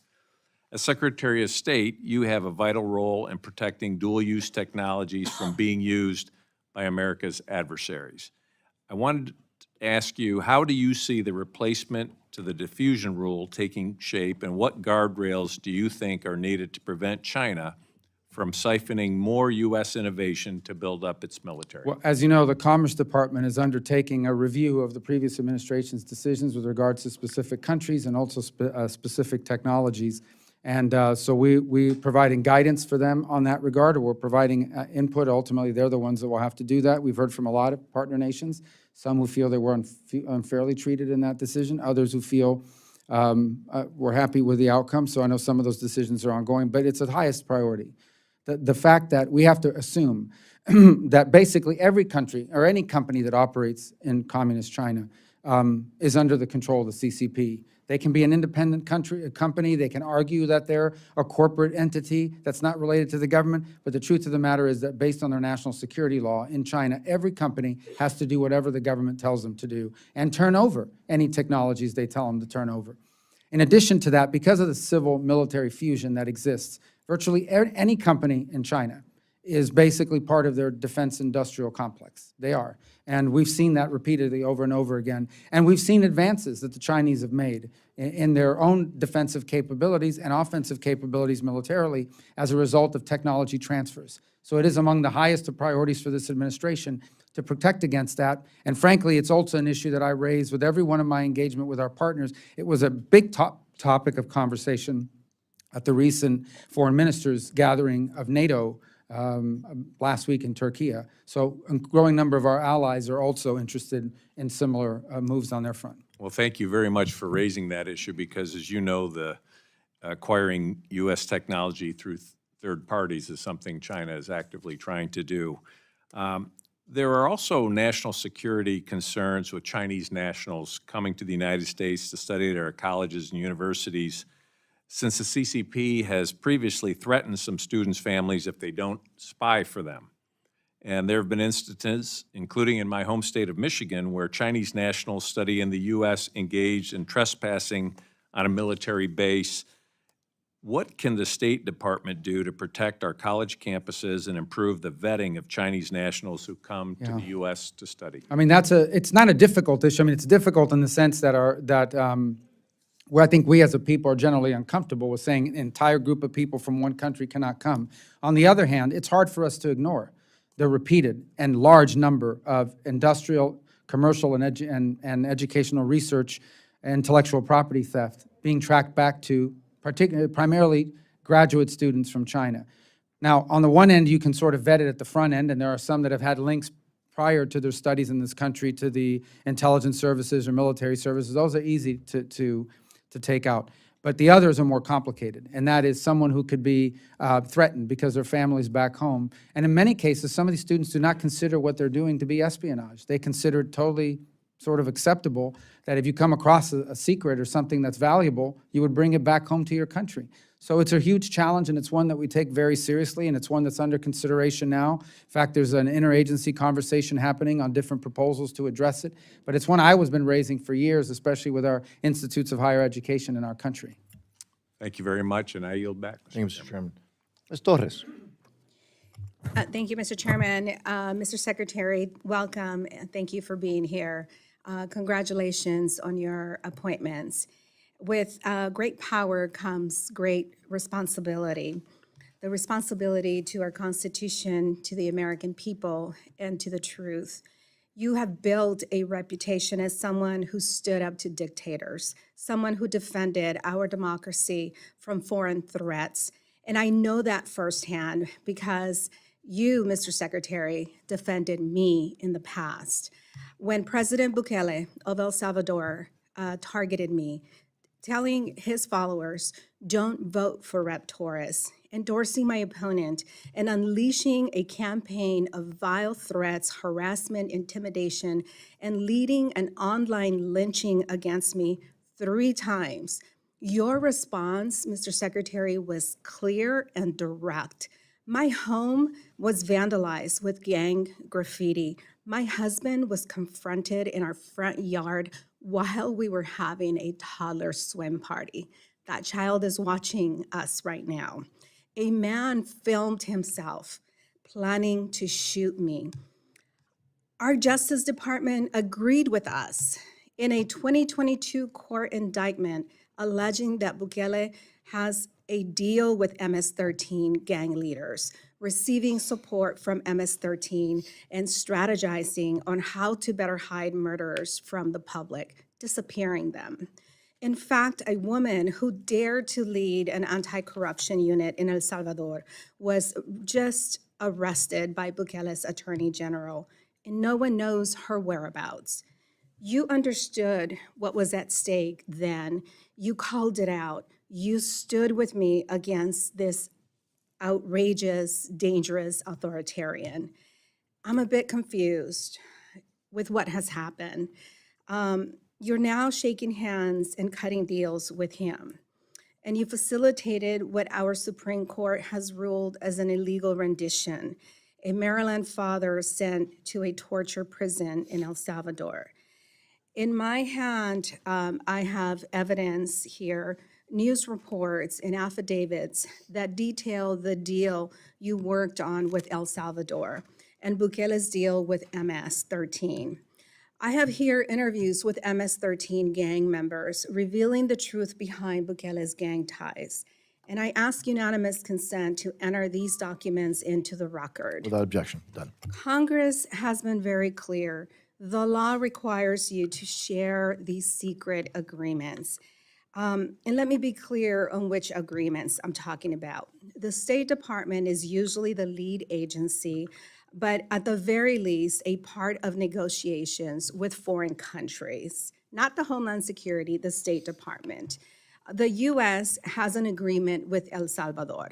According to the U.S. law, state must share all international agreements with Congress when requested. And Congress has requested this agreement numerous times. You've so far ignored us.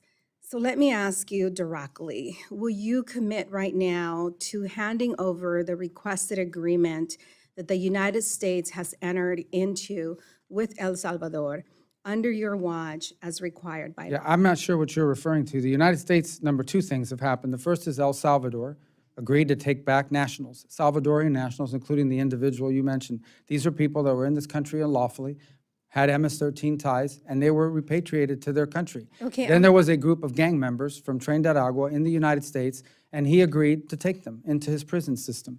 The United States, in addition to that, has provided law enforcement funding to El Salvador, which they are free to use any way they want. They can use it for their jail system, they can use it for other law enforcement Okay, functions, but that that's is, the deal. that is not correct. No, that is correct.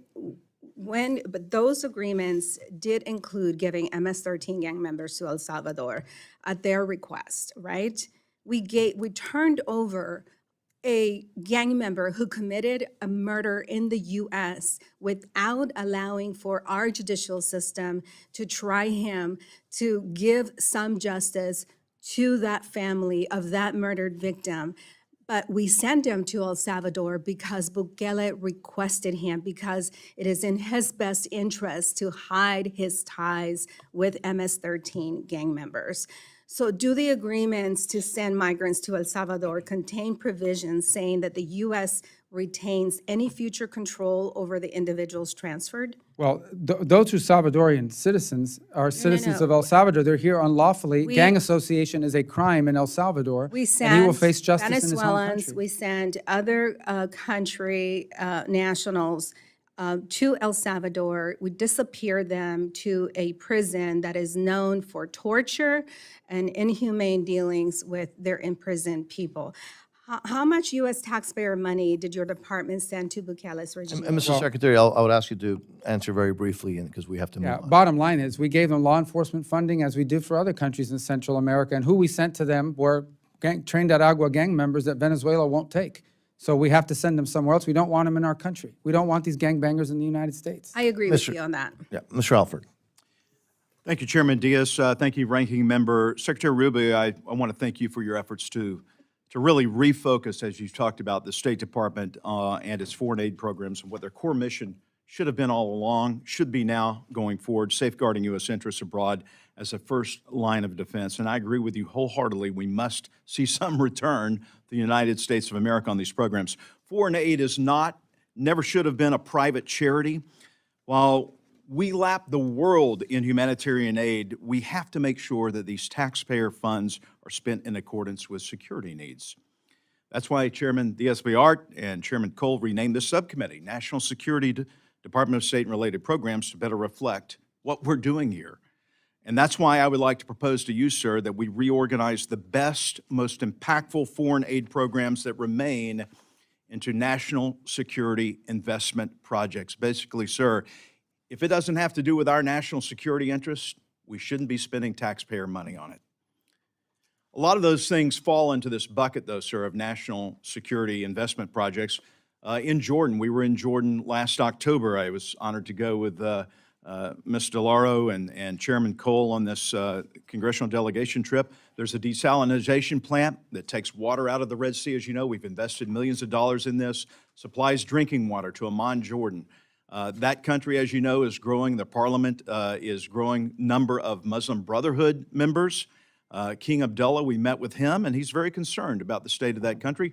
The folks of Amman spend 1/3 of their paycheck on drinking water.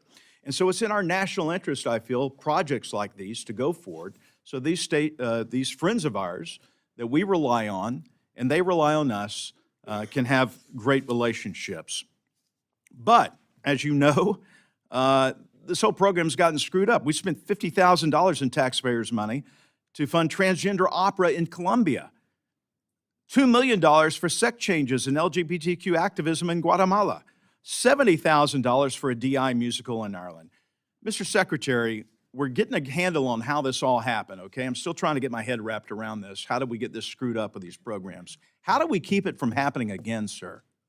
Well, I think that's precisely the point of these reforms. Someone has to speak up and say they own these projects, or they think it's going to make a difference. You highlighted a few. I just looking here on my papers because I wanted to read you a few from the, the greatest hits. Please do. Of some of the programs that we've identified that, I mean, look, this is not fully representative of everything, but, $10 million for voluntary medical male circumcision in Mozambique, $227,000 for Big Cat's YouTube channel. I don't know what that is, but $20 million for fiscal federalism in Nepal, $1.5 million for voter confidence in Liberia, $14 million for social cohesion in Mali. The list goes on and on. I mean, there's more here, but the point being is that some of these programs, look, there are programs that are really good in our national interest. You spoke about the desalination programs in Jordan. We brought most of those back right away. They actually were part of the initial carve-out. There was an error made. Those were added in, and the remaining 2 programs are coming online. There are programs that are not bad, but are not necessarily core to our national interest. And then there are some that were just absurd and ridiculous, and nobody owned them, and no one could raise their hand and say, that's my program, this is why I think it's important. And in many cases, we're coming at the expense of something else that could have been spent on. That's what we're trying to avoid, and that's why driving these decisions and this ownership of what we fund down to the front lines at our embassies and regional bureaus is so critical to preventing this from happening again. Since its inception in the 1980s under President Bush, PEPFAR has saved more than 25 million lives. This is a program that is critical, but it was never meant to be a permanent program. How do we work to ensure, and I've got a plan to curtail this U.S. spending over a period of years, not to just cut it off entirely, but to turn it over to secular entities rather than being taxpayer funded through these programs. We've got to keep this program going until it can gain other legs from other sources. What is your thought on that? Well, 85% of beneficiaries under PEPFAR are back on and have been, so that's a good news. You're right about the program, and that is that ideally, foreign aid and development programs are programs that end, and they end because they achieve their goal. And the goal here is to either A, end the transmission of the disease, which is critical, and also to improve our partner capacity, basically the nation state's ability to deal with it themselves. What cannot be the foreign policy of the United States is that we are, for an undefined period of time or in perpetuity, we're going to fund every great cause on the planet. We just can't do it. We can't afford it. And we're not going to continue to do that. We can't continue to approach foreign aid in that way. Thank you, sir. I yield back. Thank you, Mr. Secretary. Mr. Quigley, you're recognized, sir. Thank you, Mr. Chairman. Thank you, Mr. Secretary. I appreciate your comments last week. You said the U.S. is troubled by the humanitarian situation in Gaza, echoing in some respects the words of our new Pope, Pope Leo, that it is calling the situation in the Palestinian enclave yet more worrying and saddening. Quote, I renew my fervent appeal to allow for the entry of fair humanitarian help and to bring the aid to the hostilities, the devastating price which is paid by children, the elderly, and the sick. I know your heart's in the right place on that, and you stated that the engagement from the U.S. and other countries, Israel has started to allow that aid to re-enter. We were talking about 100 trucks, we're hearing reports entering yesterday, far fewer than the 600 during the ceasefire per day, but that the aid is still not, even from that 100 trucks, is still not getting through to the Palestinians. What further diplomatic efforts are we going to do, and what are the benchmarks? What are we telling Israel that has to happen? And And what are we saying the consequences are, if any, if it doesn't happen? Yeah, thank you for that question. That's a very serious and important question, and I want to answer it here. And I'm not trying to filibuster it. You deserve the answer to it. Obviously, Israel is a key ally of the United States, and so we are always careful about what we say publicly about the nature of our conversations with them. But I think they've acknowledged in their own statement that due to the intervention of the United States and others is the reason why they've started to allow aid, albeit, as you've pointed out, not at the levels that are necessary. I can tell you I was in Rome this weekend was it Saturday, and I met with Cindy McCain at the World Food Program just to get a better understanding of the systems they have set up for distribution, and whether they would, what amount of aid is ready to move in. And we've been engaged constantly. Obviously, I've been on the Hill all day, but I know members of our team, and this includes Mr. Witkoff, our special envoy and ambassador on the topic, has been working on that as well to ensure that additional aid is provided to people there. Because as we said, we were concerned about the conditions and the directions that they were headed. I think ultimately we would like to see is for this to end, for all the hostages to come home, all of them, including those who are deceased, but their families deserve to have that closure, and we're committed to that as well. And I've said this a number of times in the past, so I don't want to get over my ahead of myself or over my skis, but I have some level of optimism that we may have breakthrough achievements here pretty quickly, hopefully, on an end to this and the release of all the hostages. Again, I have felt that way now at least 4 separate times in the last couple of months, and for one reason or another, at the last minute, it didn't happen. And so I don't want to be disappointed on it again, but I want you to know there are efforts ongoing to both provide more humanitarian assistance and bring about the end of this, to this conflict as it's ongoing, because frankly, you can't begin to provide the lives that the people who live there deserve, free of Hamas, until that ends. And agreed as to the issue with hostages, and that Israel has every right to defend itself, but the manner in which they conduct the war has consequences as well for the safety of Israel in the meantime. So, but beyond just the talk and the diplomatic efforts, and I know you don't want to reveal negotiations, but there has to be at least some framework of benchmarks in which we're talking to the Israelis about what, at the bare minimum, has to happen on the humanitarian side with at least some repercussions. And we hear from our allies who are talking about sanctions, but at the very least, we have to have some sense that the U.S. is in this beyond just, please, would you do this because it's the right thing to do? Well, I would say that our conversations are more substantive than just please do this, because it's a nice thing to do, obviously. Again, Israel, we support 100% their right not just to defend themselves, but to protect themselves from Hamas. To frankly, we can't have a future for the people of Gaza. There can't be a future that's prosperous and safe as long as Hamas or any group like Hamas is governing it. And there's a lot of work to be done post-conflict in that regard. But in the interim period, the one thing we've made abundantly clear is that the humanitarian situation, and I think this was acknowledged by the Prime Minister in his statement, the humanitarian situation, the direction that it was headed, was undermining Israel's standing in national security. And so we've had these conversations in a frank manner. I don't want to characterize them or go further because, again, they're an important ally, and I also don't want to imperil the work that's being done, both to bring a permanent end to that conflict, but also to get the aid in an increased and timely manner. It's in both countries' interests. It's in the Palestinian and Israelis' interest that there is a long-term agreement that allows both to exist peacefully with some security assurances for both. Thank you, Mr. Quigley. Ms. Letlow. Thank you, Mr. Chairman, and thank you, Secretary Rubio, for being with us today. And I wanted to start with a topic that is very important to me personally, but also to my constituents. And we've been battling it at a national level, but unfortunately, it's a worldwide issue, and that's human trafficking. It remains an urgent and devastating human rights issue worldwide. It disproportionately targets women and children, trapping them in cycles of forced labor, sexual exploitation, and modern-day slavery. Combating this crisis requires sustained commitment to prevention, prosecution, and survivor support. An anti-human trafficking group recently shared with me that although this takes place overseas, it has a direct impact on our own citizens.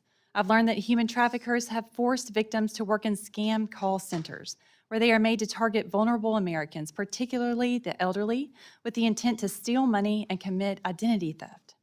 Secretary Rubio, what strategies is the department employing to ensure that anti-trafficking efforts remain effective and targeted, particularly in high-risk regions where women and children are most vulnerable? And what steps is the department taking to strengthen international cooperations and enforcement mechanisms to disrupt and expose trafficking networks and safeguard survivors? Yeah, thank you for the question. First of all, that's one of the reasons why we preserved and actually advanced one of the bureaus under the Office of Coordinator for Foreign Assistance and Humanitarian Affairs. We have a new division, or not a new division, but moved under that branch of Population, Refugee, and Migration.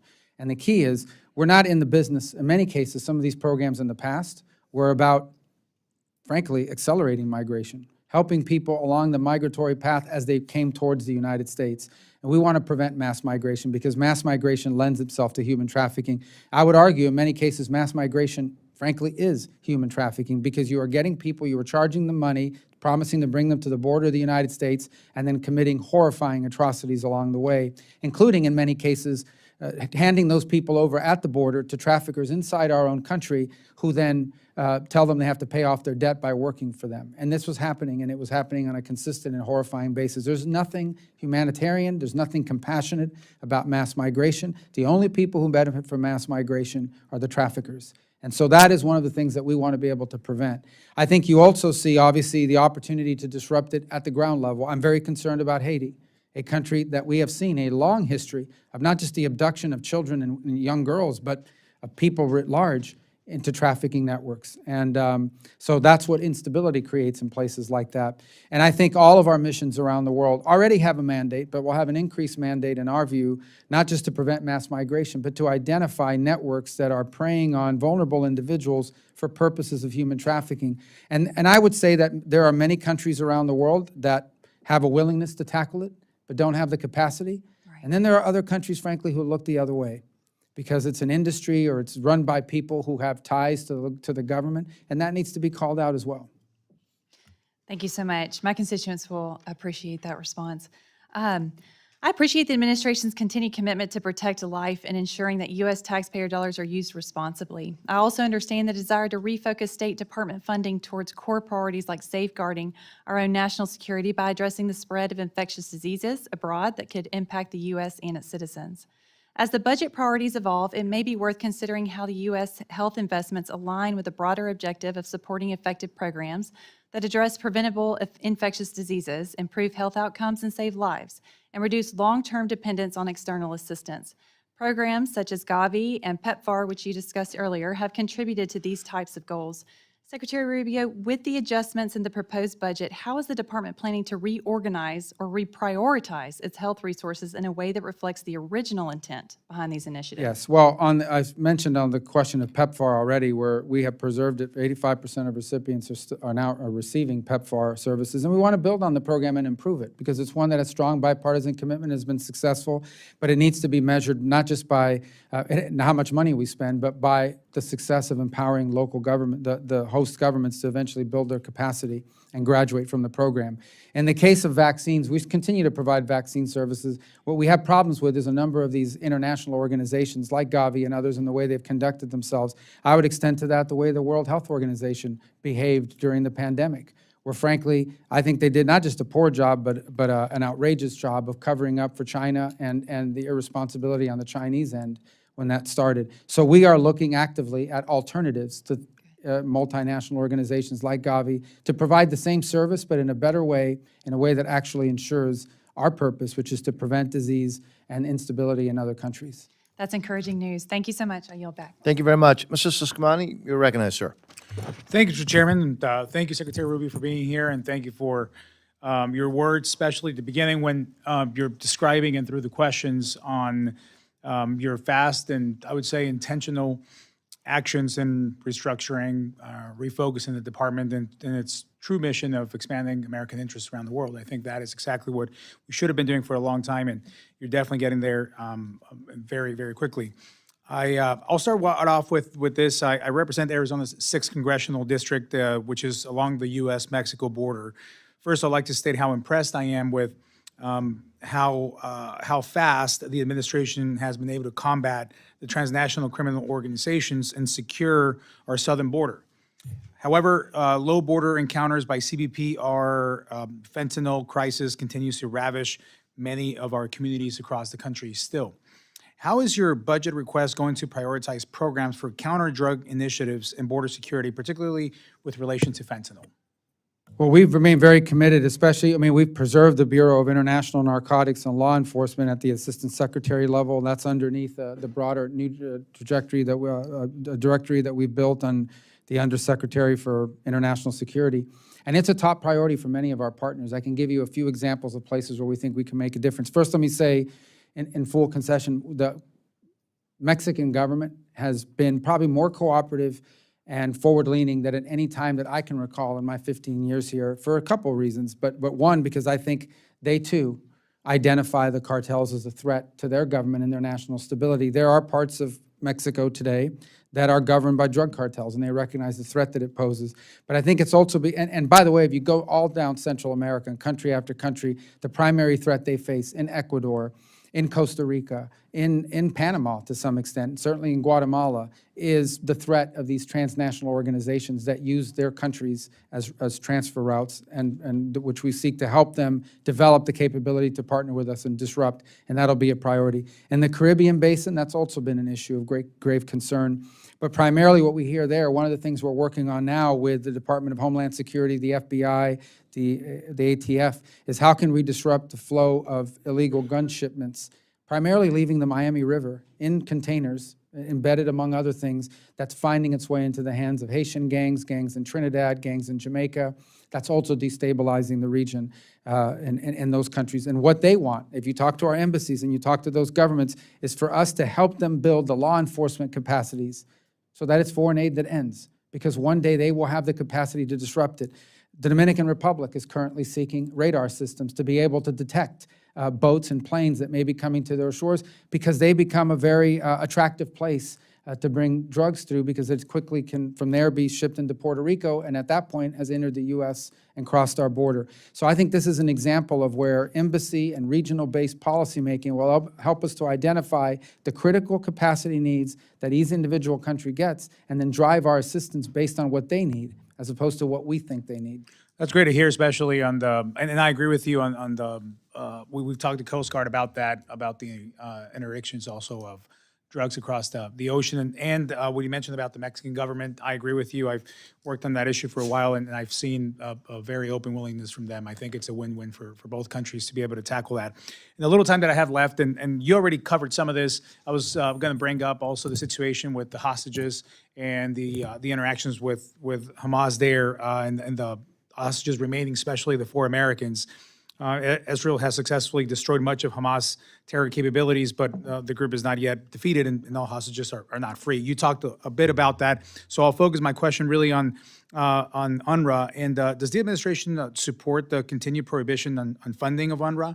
And is the administration working with others in the international community to design an alternative to UNRWA as well that meets the needs of all Palestinians without perpetuating the conflict? We do oppose working with UNRWA. And in fact, that's exactly what we're working on, is finding alternative mechanisms to deliver aid that doesn't find its way into the hands of Hamas, where they steal it, and in some cases resell it at exorbitant prices to people that are hungry and suffering. And in many ways, is the grip they had. Now, on the population there as well. One of the things they use to be able to control population is their ability to steal this. And in some cases, they weren't stealing it. They had people inside the organizations that were cooperating with them. We do need to find alternative mechanisms. And there are some that exist that are independent of UNRWA that are out there. And so like I said, we've put out some proposals. We're open to any proposals that exist that provide assistance and aid, especially if we can get to a peacetime posture to help rebuild that does not help a group like Hamas benefit or restart and grow again. You're right on that, of over $1 billion stolen in the last 18 months on that. So I'm glad you're on it, and I trust you. We're going to get that done. So thank you, sir, for your time today. Mr. Chairman, I yield back. Thank you, Mr. Subcommittee. Folks, members, the Secretary has agreed to we'll do another round. We're going to have to stick everybody to 3 minutes. I'm going to be a little bit more aggressive in keeping people to 3 minutes. So thank you all very much for your cooperation. Mr. Secretary, I will start. I mentioned in my opening remarks that you've hit you've hit the ground running in a serious way, in a successful way. The Latin American policies of the last 4 4 years under President Biden did tremendous damage, I think, to the U.S. security interests and to the region. The previous administration cozied up to anti-American dictators and, tended to pressure our allies. So let me, if you could, in broad strokes, how does the Trump administration approach to Latin America differ from the previous administration? Specifically when we're dealing with rewarding our democratic partners, our allies, countering the PRC and anti-American regimes, and making sure, and something that we've talked a little bit about already together, all of us have, ensuring that U.S. assistance actually advances our core national security interests.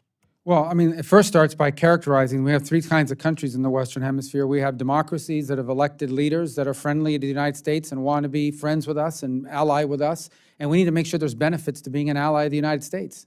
I tell people, in foreign relations, your counterpart, whether they're elected or they're not, are politicians. They're in politics too. They have domestic audiences and domestic constituencies.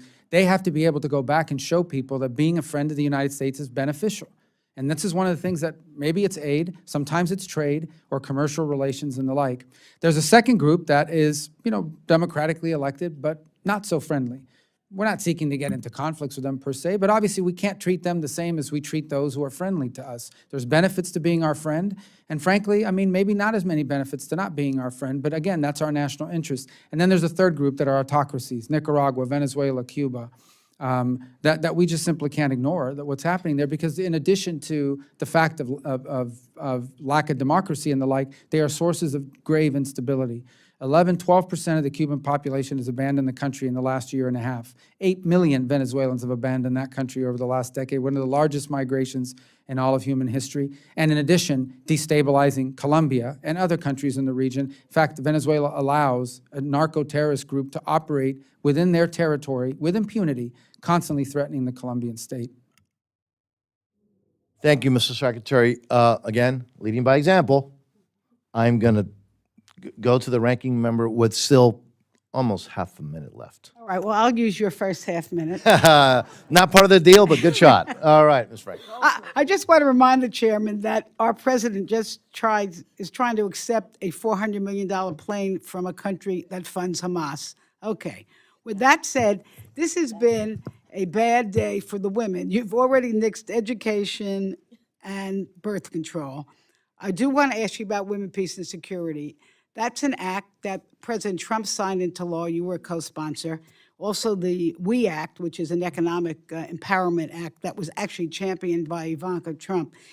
And it's rooted in a recognition that the WPS, the participation is essential to have women in peace talks for stability. And that's because women bear the brunt of war in so many different ways from men. Not that men are not affected by war, but we're talking about sexual violence, trafficking, widowed, forced to become breadwinners and taking over new responsibilities,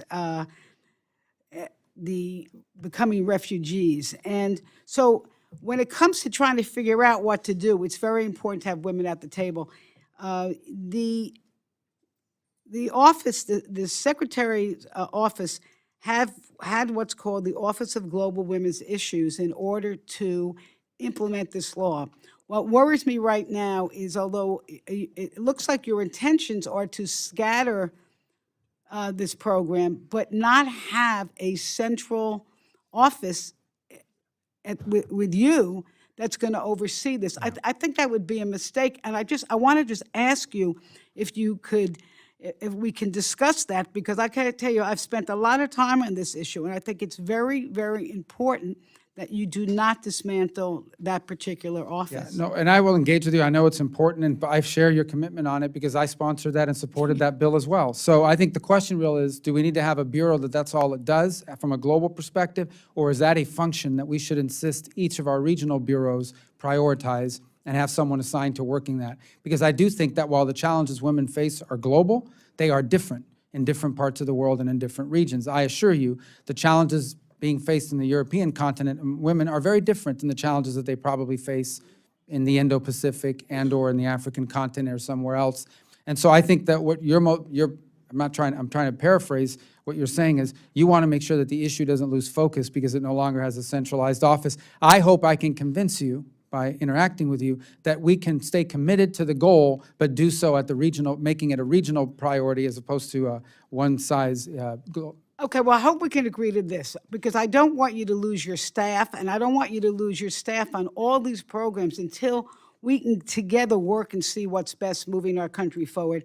And with that, I'm just going to put some letters into the record, Mr. Chair. We have a bunch of questions for you. I know you've been traveling. I hope you can get to them, and if I could put them. Absolutely, without objection. Thank you. Thank the We ranking look member. forward and to thank- working and with Thank you. you for sticking to the clock. Mr. Subcommittee. Thank you, Mr. Chairman. Mr. Secretary, I'll continue the same line of questions and the conversation we were having just a minute ago. Since 2005, the United States has funded an effort to train Palestinian security forces and help coordinate security between Israel and the Palestinian Authority. The mission, led by an American general, has received bipartisan support over the years, helping to support critical security cooperation between Palestinian and Israeli security forces. What are the current plans for the continuation of this function in the region, and what funding do you anticipate for FY26? The function will continue. I think what's being contemplated as well, that the function should be brought under the auspices of the embassy and the ambassador. That's really the internal conversation that we're having right now, and I tend to believe that it should, because I think it needs to be part of our coordinated response to the challenges that in Israel in particular. So I think that's really, but the function will continue. The question is it under the authority of the ambassador? Yeah, and I again agree with your streamlining of these services and these and the mission that we have in order to reach that objective. On that vein as well, one consistent frustration we had with USAID under the previous administration was the lack of information and data shared with Congress on the impact of the programs paid with taxpayer dollars. I believe that any U.S. taxpayer dollar that leaves the country must be working in our national security interest and have strict accountability metrics to be measured and see what's working and what's not, as you previously mentioned. If you can elaborate on this a little bit, you kind of touched on it, but how will you ensure the consistent and open communication between the State Department and this subcommittee going forward? And part of that, and how you're planning on repositioning our aid towards prioritizing national security? Well, I think will be very helpful. And I used to, when people used to tell me this when I was in the Senate, I didn't fully appreciate it. Now I really appreciate this idea that we do need to get more of our Senate confirmed people on board. We're starting to get some of them, but if we can really start to get our undersecretaries in place that oversee some of these bureaus, we have good people functioning there now. Many of them are career Foreign Service officers who are acting as the chief bureau officer for the time being. But it is helpful to have someone there that you brought in for that specific purpose. And in fact, many of these senior bureau officers are welcoming of that. So I maybe did not fully appreciate it while I was in the Senate and we were slowing up some of these nominations in the past, how critical, not me, I wasn't a big holder of nominations, but others were, how critical having some of these Senate confirmed positions are. We're making good progress on it now, but I think, I don't know, we're 18 weeks into the job. I believe I have four or five in the building currently, and I don't think any of our undersecretaries are in yet. So we're anxiously awaiting them, and that will really help us improve everything from legislative relations to, to actually answering your questions on the national security component of it. Everything we do is driven by the national security, because the national security is at the core of our national interest. The most important thing the federal government does is keep America safe. Without safety, you can't have prosperity. So it's the most important thing we do, and all of our foreign policy should be geared first and foremost on what keeps America safe. Thank you. Thank you for that. I yield back. Mr. Laura. Thank you, Mr. Chairman. Just a note, it would appear that in terms of the estimate is, in terms of money that has been impounded, or if you will, stolen, as is congressionally directed money, it's about $40 billion in development and humanitarian funds. This is from State Department, USAID, this money not being spent. Mr. Secretary, we need to have an accounting of what those, what has been cut, what has been terminated, and what may be being restored. We asked Mr. Morocco several weeks ago to let us know about what was cut, what were the criteria for making the cuts, and to date, this is again several weeks ago, we have not heard one word. So this committee would like to know that before dealing with an appropriations bill.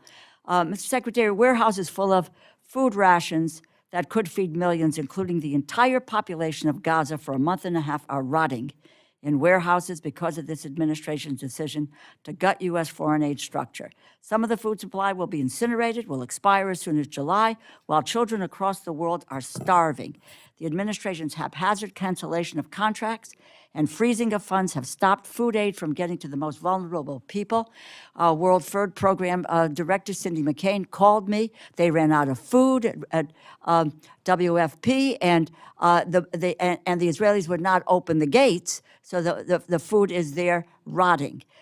This food is grown by U.S. producers, paid for by American taxpayers, and really, I don't know how the administration justifies allowing this food to rot while civilians are starving. Can you commit to us to ensuring that food aid will not go to waste in warehouses and will instead be distributed to people in need as directed by the Congress? Will you ensure this food aid moves as quickly as possible to its intended destinations? Well, you just outlined, the answer is yes, because you just highlighted the impediment was not us. We're not telling them they can't distribute the food. The impediment you pointed out that Cindy McCain told you about was that some government was standing in the way, and that's been part of the conversations that I was speaking about with Mr. Quigley With a moment Mr. ago. Quigley, you were doing that, but that really gets to the question of how strong the U.S. is going to be in leading the humanitarian assistance that needs to get into Gaza and some of these other places. That is a leadership role. That is a role for the Secretary of State. It is a role for this administration. And with regard to UNRWA, 1949 set up to be there for dealing to the Palestinians, only meant to be temporary. It has been the major source of distribution of food, and also with education and healthcare services. I would like to ask you, tell us your alternatives. To date, we have not had any alternatives. Well, we would love to find an alternative. We need to find an alternative. We're actively looking, if not to build an alternative with our regional partners, but it's not going to be a group that's controlled by Hamas and has a bunch Well, of Hamas the fact operatives. of the matter is, Qatar is controlled by, right, Qatar we have to- deals with Hamas. Folks, thank you, Mr. Laura. Look, we have a hard shutdown at 4 o'clock. And so what I would like, if that's possible, is if folks can limit them, because otherwise the folks at the end of this are not going to get time. So let me go to Mr. Molinar. Mr. Molinar, if you can limit it to really quickly, you're doing a favor to everybody. Mr. Secretary, this month, the CCP implemented new laws severely curtailing religious liberty in its campaign to control religion and people of faith in China, including foreign missionaries.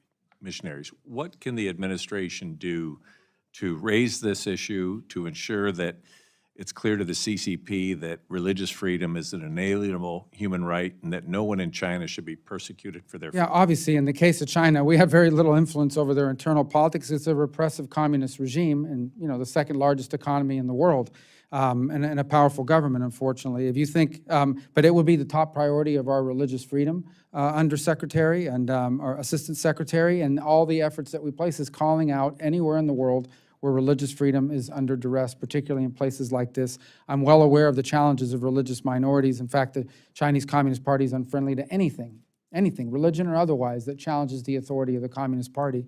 But we'll continue to be a strong voice on their behalf, nonetheless, in the hopes that global pressure and attention, as we've done it to some extent with the Uyghur situation that a lot of people weren't even talking about many years ago, and now it's become globalized, people's awareness of it, although the atrocities there continue as well. Thank you. I yield back. Chairman, leading by example. Ms. Meng, thank you. Mr. Secretary, as a mom, I'm really troubled by the way that the department has treated public servants, USAID's public servants who dedicated their lives to this country, including some who are my own constituents from Queens. One example, in February, a USAID Foreign Service officer who was overseas needed a medevac for his pregnant wife who was at risk of hemorrhaging due to a life-threatening condition. She was 31 weeks pregnant after having spent tens of thousands of dollars on fertility treatments. Her medevac request was denied twice. The response was there's no USAID funding for medevacs, and it took intervention from a senator to finally get her the care she needed. Should we be abandoning our dedicated public servants this way? And was there a plan in place to ensure the health and safety of our own public servants and make sure that it wasn't compromised. Yeah, that was a media account of that. That was inaccurate. That's not accurate. The medevac has been provided to anyone who needed one, including in that particular case. The problem is the medevac under the State Department mandates. And the State Department mandates are we medevac you to the nearest available facility that can treat your medical emergency, not one you choose. So I'd rather go here than there. But that one was not, had nothing to do with funding. Nothing The to- medevac was available. They wanted to go to a different site than the one that was that the policies allowed them to go to. Okay, and just a quick follow-up. Earlier today, you told HVAC that no one has died because of the actions to destroy USAID. Do you stand behind that testimony? And has there been any assessment conducted by the department to this point of how many people have died? I think that question about people dying around the world is an unfair one. First of all, the United States is the largest humanitarian provider on the planet. I would argue how many people have died because China hasn't done it? How many people have died because the UK has cut back on spending, and so has other countries, France, Canada. They've cut back on humanitarian spending. So the United States continues to provide more than anybody else, by far. We feed more people than anyone on this planet does in humanitarian assistance, by far. Sorry, I'm running out of time, and I want to make sure my colleagues have time. But these, just so you know, they were programs and commitments and contracts made statutorily promised to the people around the world, and to withdraw them in a very sudden, impatient, and irresponsible way may have led people to die. And I would love to have more transparency in the future. We could work together. Thank you. Mr. Alford? Thank you, Chair. Mr. Secretary, these are the programs that are being cut in the USAID program. These are the ones that we are retaining. There are 5 columns on these sheets. I've reviewed a lot of these. I'm trying to make heads or tails of why these programs are being eliminated. I know that we're refocusing. That is great. National Security Investment Projects. I'm with you on that. There are 5 columns: contract number, vendor name, contract title, description, estimated life contract value, and obligations to date. Would it be possible to go through here and add a 6th column to let us know as a committee why programs are being terminated and why specifically some programs are being retained? Yeah, I mean, in some cases, programs are being canceled simply because we just don't view why that's in the national interest. Why are we funding some cultural program in some part of the world? We just don't think that's a core mission of the United States. So, I mean, we could elaborate more in a 6th column in that regard. Some of them we're not claiming fraud. We're just saying we shouldn't be spending money on that. I mean, I was reading the list here a moment ago. I probably put it away, but there are a bunch of programs here that I would ask myself, I mean, do we really need to spend, I'll give you one example here.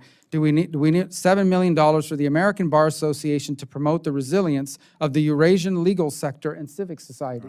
Right. So I would say I don't know why that's in our national interest. I can put a column that highlights. I'm in total agreement with you. We want to work with you. We want to fund the programs that need to be funded. We want to fund the State Department. We want to help you, but we need help from you. Would you commit to having your senior official staff spend some time with us and our staff and our committee staff going through these spreadsheets so that we can more in detail understand where you're coming from? Yeah, absolutely. Thank you, sir. Appreciate you. Ms. Torres, you're the one between the secretary and the last one, but you're always quick, so go ahead. I don't want to hold you back, Mr. Secretary. Can you tell me how much money have you given to the Bukele regime? Well, it's not a regime. He got elected by an enormous majority. Well, the second, his reelection was actually an illegal reelection. Remember that he took over Congress, and then by bringing the military and fire all of the entire judiciary. Yeah, they still had an election. He won by, I don't know what the margins were, but they were extraordinary. I just don't think it's fair to call him a regime. I know you don't like him and you have that's reasons fine. not to like him, but I How don't much think it's money? fair to say they're a regime. A regime is in Venezuela. This guy had a real election. How much money, sir? Well, I have to give you the number, but I think it's 1.4 million, or let me not paraphrase. I have the exact number. I don't have it in front of me, but Okay. it was law enforcement funds provided to them, as we do other countries under that program. It had not, you know, Senator they Murray could use it for any yesterday said purpose it they was want. $15 million. Are you saying that that amount is incorrect? That amount sounds incorrect to me, but I'll get you the exact number because Thank I owe you that much. And are we doing a second round to give him more money? Other than maybe, no, I don't believe that there's a second round per se. Well, there might be because these are 2024 dollars. I So love it's to possible they're continue this eligible for conversation $25. with you at another time, maybe in a private setting, so that we could really talk about Yeah, in but these more are law detail. enforcement funds, so they could receive under 2025. I can't say they won't. Obviously, we're working through that process. The Leahy law prohibits, sending money to a country that terrorizes people and punishes them without due process. Yeah, that's not our assessment of what's happening there. Our assessment is that he's cleaned up the country and gotten rid of gangs. That was a country you couldn't even walk in the By streets disappearing 4 years people. ago. No, they're not disappeared. They're in the jail. Okay, I yield back.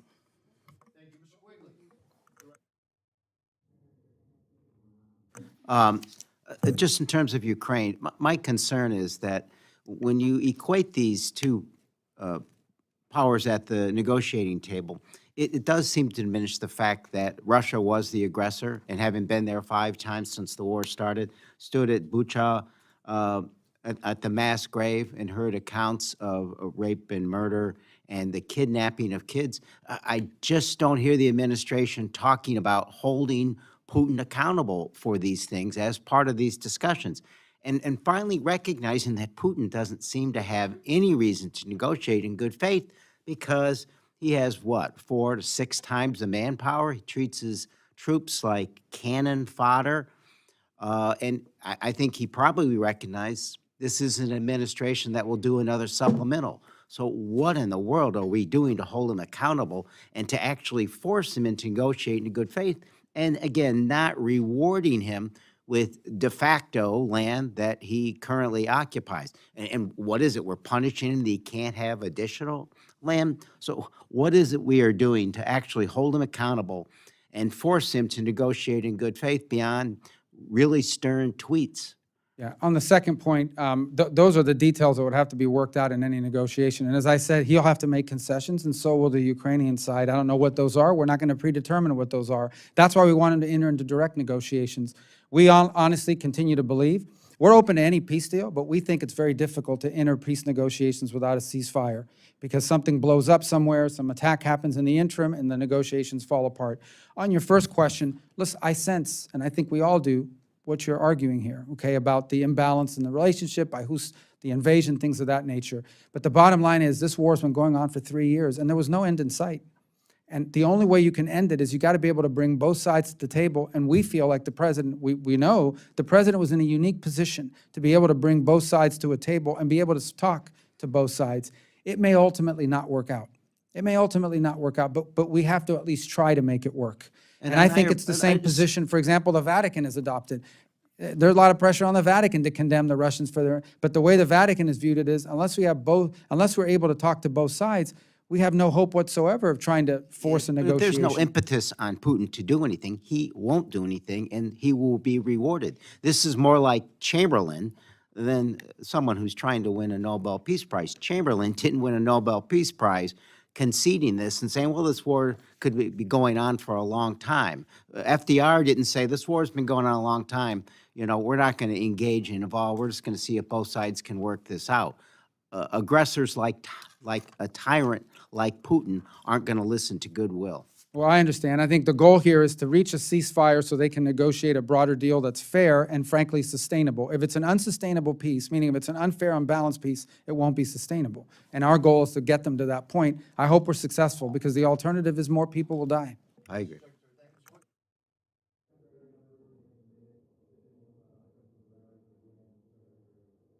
Much for your time and your service. This concludes today's hearing. The Subcommittee on National Security, Department of State, and Related Programs stands adjourned.